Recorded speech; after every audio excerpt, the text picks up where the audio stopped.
Catus, Maximus here. Simple little video. This time we got a couple of different snap-on lock nut wrenches. So these are push rod lock nut wrenches, and to tell you the truth, I haven't actually run into these. I believe they are brake booster lock nut wrenches versus, and from what I can tell, motorcycle.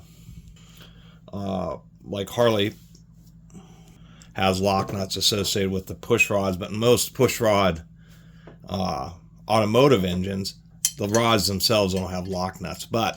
And I'll just have to admit, I've never had to adjust a brake booster. Maybe I have, and I just never realized that.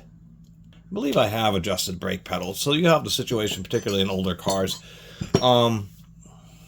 the brake pedal just goes down too far. You can actually adjust that, and that's adjusting how far it pushes in the brake booster. Under a hood, you have a big round object that uses engine vacuum to help increase the amount of force that you're pressing on the pedal with, and so you can apply the brakes harder.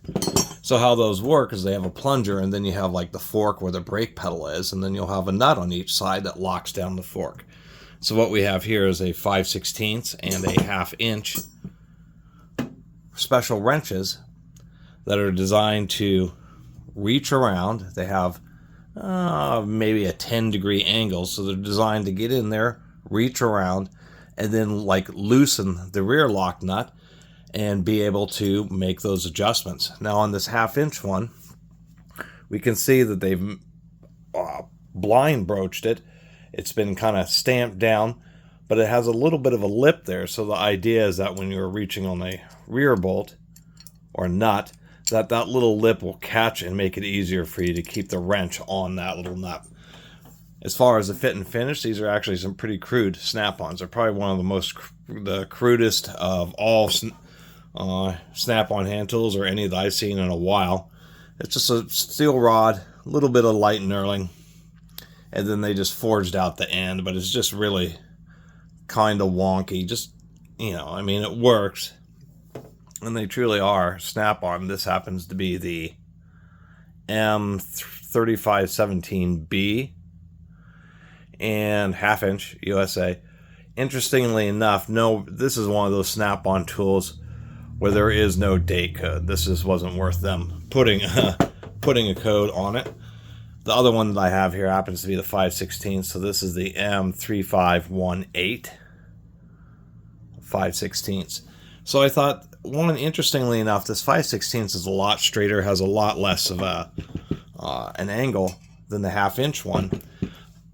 It's also, pretty wonky. You can see it was broached pretty far off center, so much so that one tooth, I guess if we look at it this way, you can see that one tooth is much shorter than the other one.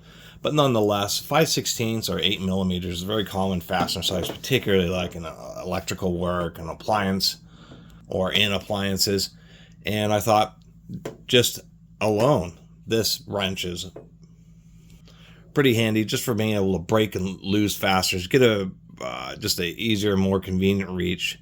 Break something loose, and then you can reach in with your fingers or whatever and work the fastener out. But it's always been handy whenever I've known I've had kind of oddball wrenches and tools like this. You end up finding situations to use them in. And there's been many times where I wanted to work or loosen up a 5/16 fastener. It was just a bit more of a hassle finding the right combinations of extensions and other hand tools when you can just have a simple wrench. It gets right in there. So anyway, my little video on push rod adjustment wrenches. They are definitely pretty odd, and even being snap-on, they are cheap tools. Anyway, thanks for watching.